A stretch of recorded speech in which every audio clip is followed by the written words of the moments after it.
कांग्रेस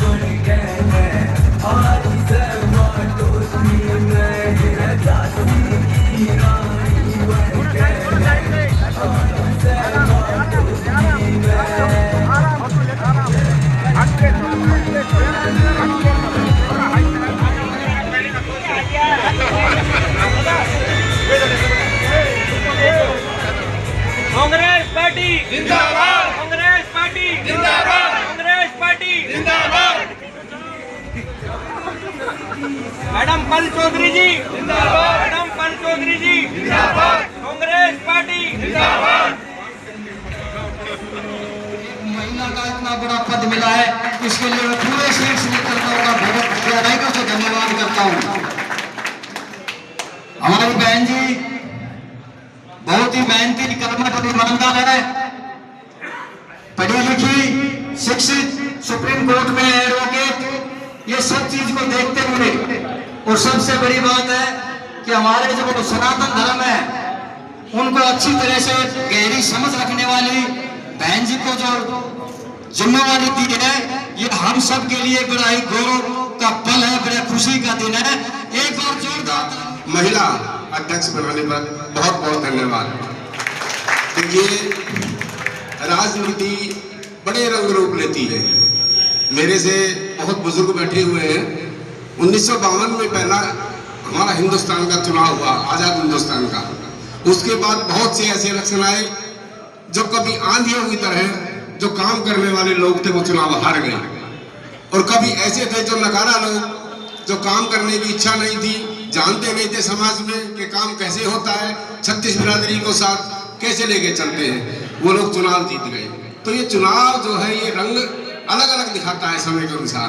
देखिए, एक चुनाव ऐसा आया लगभग 11 वर्ष पूर्व 2014 का, जिन लोगों ने हमारे हिंदुस्तान के युवाओं को, हिंदुस्तान के नौजवानों को, बुजुर्गों को, महिलाओं को ऐसे ऐसे सपने दिखाए, ऐसे ऐसे सपने दिखा के कांग्रेस पार्टी भ्रष्टाचार से लिप्त है, विदेशों में हमारा इतना धन पड़ा हुआ है, हम लेके आएंगे, हर नागरिक के खाते में 15-15 लाख रुपए जाएगा, 2 करोड़ युवाओं को हर साल नौकरी दी जाएगी, 100 स्मार्ट सिटी बनेगी। इतना बड़ा धोखा, इतना बड़ा छल लोगों के साथ हुआ। ये 2014 में हुआ, ऐसे 2014 से पहले कभी ऐसा चुनाव नहीं हुआ जो लोगों को छला जाए, नौजवानों को लूटा जाए, उनके सपनों को लूटा जाए।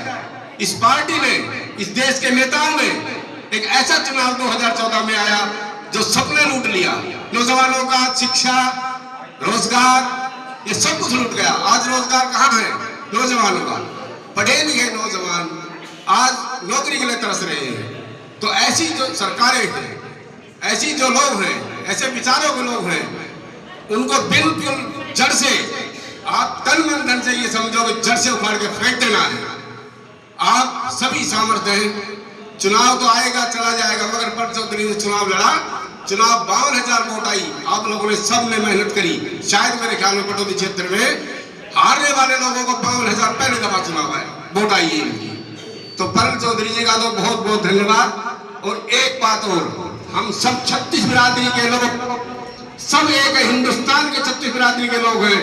तो ये ना समझे कि हम स्वर्ण हैं, तो ये ना समझे हम पिछड़े हैं। ये लोग हमें लूटने के लिए आए हैं, हम इनको जड़ से उखाड़ कर फेंकेंगे। ये पद लेके जाने कि छोटे कस्बे में, गांव में, देहात में, शहर में, सभी में हम एक आंदोलन चलाएं कि हम 36 बिरादरी के लोग हैं, ना हम आपस में लड़ेंगे ना झगड़ेंगे।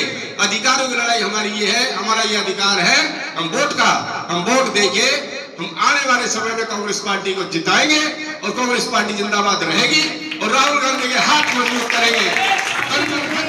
धन्यवाद देती हूँ अपने शीर्ष नेतृत्व का, आदरणीय खड़गे जी, आदरणीय राहुल गांधी जी, आदरणीय सोनिया गांधी जी, वेणुगोपाल जी, अपने प्रभारी हरिप्रसाद जी, अपनी राष्ट्रीय अध्यक्षा अलका लांबा जी, और कांग्रेस पार्टी के सभी वरिष्ठ जो नेता हैं, सभी ने, किसी का नाम नहीं लूंगी, सभी ने मुझे आशीर्वाद दिया और ये सम्मान दिया। और धन्यवाद देती हूँ अपने स्वर्गीय पिताजी श्री भूपेंद्र चौधरी जी का, जिन्होंने रास्ता दिखाया। मुझे जब मैं अपने पैरों पे खड़ी हुई, अपने जीवन में बच्चों को भी संभाला और जब मैं इस लायक हुई तो उन्होंने बोला कि अगर जनसेवा आपने नहीं की तो आपके जीवन का क्या मूल्य। आपने अपना परिवार संभाल लिया, माता पिता को संभाल लिया, पर इतना बड़ा आपका पटौदी का परिवार है, उसे कौन देखेगा।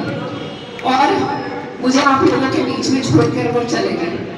धन्यवाद देना चाहती हूँ आपका, क्योंकि मैं अकेले इस पथ पर चली थी, क्योंकि आपने, मेरी माताओं बहनों ने, मेरे भाइयों ने, मेरे पिता समेत बुजुर्गों ने, मेरे साथियों ने, सभी ने मेरे को साथ दिया। 52,000 वोटों से मैं हारी तो हूँ, पर मैं इसको अपनी जीत समझती हूँ, क्योंकि हारने के बाद भी आपने वही प्रेम, वही आशीर्वाद। और ये बोलना चाहूंगी कि जिसने वोट नहीं भी दी थी उसने अंदर से मुझे बोला कि बेटी कोई बात नहीं, इस बार नहीं अगली बार। ये मेरे लिए बहुत बड़ी बात है।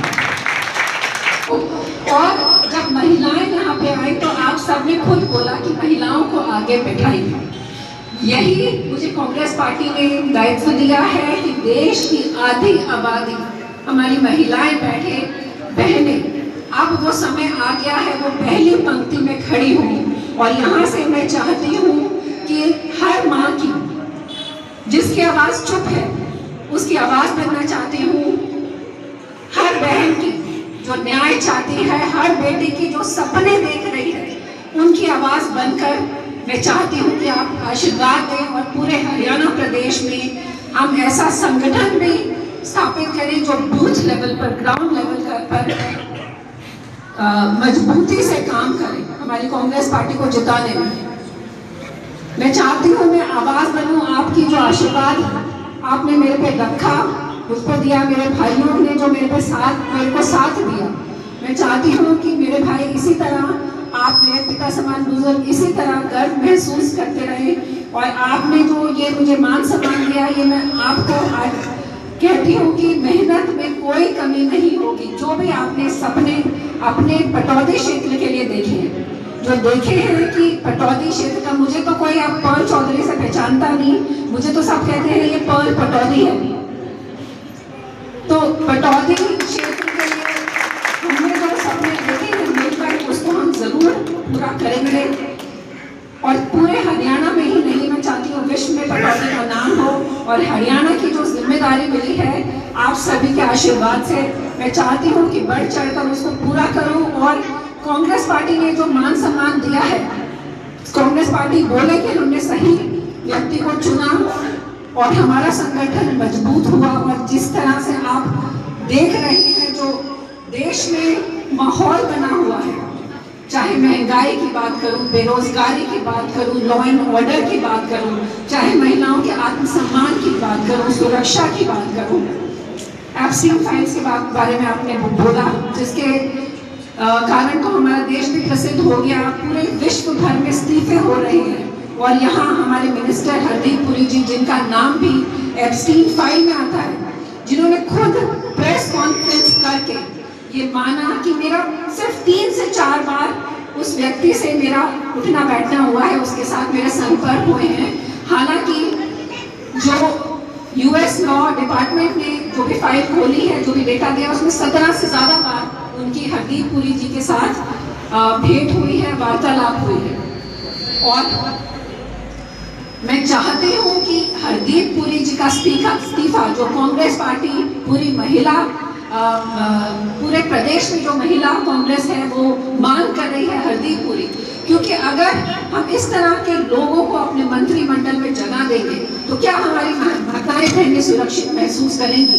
जो कि एप्स्टीन जैसे व्यक्ति, जिसका आप सोचिए, जो कि नाबालिग बच्चियों का रेप करता था, 18 साल से भी छोटी बच्चियां, उनके साथ हमारे मंत्री का संबंध। और भी चीज़ें हैं कि कहाँ से जो डिजिटल इंडिया है पहले से ही वहाँ पे बाहर में पता था, उसके बाद यहाँ पे लॉन्च हुआ, तो किस तरह से, और जो ट्रेड डील्स हुई दबाव में, तो ऐसा क्या कारण है कि हमारे प्रधानमंत्री उनका इस्तीफा नहीं मांग रहे हैं? ऐसे क्या कारण है कि मजबूरी में प्रधानमंत्री को सीज फायर करना पड़ जाता है, प्रधानमंत्री को यूएस के साथ ऐसी ट्रेड डील साइन करनी पड़ जाती है जिसमें हमारे किसानों को, हमारे जो युवा साथियों हो, उनकी जो उनको ताक पे रखते हुए ऐसी ट्रेड डील साइन करते हैं मजबूरी में, तो इसीलिए हम कह भी रहे हैं कि हमारे पीएम जी, सबसे पहले मैं अपनी पार्टी के शीर्ष नेतृत्व का धन्यवाद करना चाहती हूँ। खड़गे जी, राहुल गांधी जी, सोनिया जी, वेणुगोपाल जी, हमारे बीके हरिप्रसाद जी, हमारी राष्ट्रीय अध्यक्ष अलका लामा जी और जितने भी सीनियर पार्टी के लीडर्स हैं, सभी को धन्यवाद देना चाहती हूँ। जनता को मैं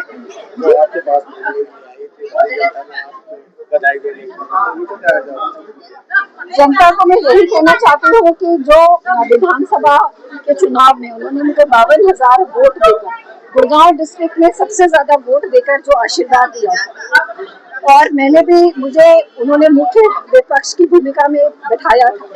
उसका मान सम्मान रखते हुए मैंने हमेशा जनता के मुद्दों को सामने रखा, उठाया और कोशिश की कि ये आवाज केंद्र तक जाए। और ये अब जो जिम्मेवारी मिली है, मैं चाहती हूँ कि पूरे हरियाणा प्रदेश में महिलाओं की जो आवाज है वो बनकर मैं आगे बढ़ूँ और कांग्रेस पार्टी को और मजबूती दूँ। आज जनोला सरपंच ने पूरी किया हुआ है, नौ परिषद में है, तो जनोला के बारे में क्या कहोगे? ना तो उसमें सरपंच आ रही है, ना उसमें नगर परिषद में गया, मतलब कहीं का ना। जनोला के साथ तो भेदभाव हुआ है, पहले इसकी परिषद के चुनाव से भी अलग रह गया। जी, मैं यही कहूंगी कि पहले तो जल्द से जल्द वहाँ पे चुनाव की जरूरत है और जनोला जैसा मजबूत गांव में मुझे लगता है कि क्या रीजन है और क्या राजनीति है इसके पीछे, ये तो जो बड़े नेता है वो ही बताएंगे। इसके बारे में मैं कोई टिप्पणी नहीं करना चाहूंगी। तो महिलाओं के बारे में मैं यही कहूंगी कि अब समय आ गया है कि महिलाएं जो है अंतिम पंक्ति छोड़कर प्रथम पंक्ति में खड़े हो। देश की आधी आबादी जिनका महत्वपूर्ण योगदान रहता है अपने परिवार को आगे बढ़ने में, अब राजनीतिक फील्ड में भी वो आगे आए। मैं चाहती हूँ कि 90 विधानसभा में हमारे 90 नेता बने, 90 महिला नेता बने। संसद में भी हम उनको भेजें और उनकी आवाज बनकर जो महिला पीड़ित है उसकी आवाज में बने। जिस बहन को न्याय चाहिए उसको मैं न्याय दिलवाऊं, जिसकी जो पीड़ा है मैं चाहती हूँ महिलाओं की पीड़ा में ले लूं और उनकी आवाज बनकर मजबूती से लड़ूं। अभी आप अध्यक्ष बने, तो आपका क्या सबसे पहले क्या कार्य है? जी, मेरा ये कार्य रहेगा जो कांग्रेस पार्टी अपने संगठन पर काम कर रही है, जो ब्लॉक लेवल पे है उसमें हम चाहते हैं कि मजबूत महिलाएं आगे आए और उसके बाद हर बूथ पर हम चाहते हैं कि मजबूत महिलाओं की नियुक्ति हो और अपना बूथ वो खुद संभाले और अपने क्षेत्र का प्रतिनिधित्व करें। बहुत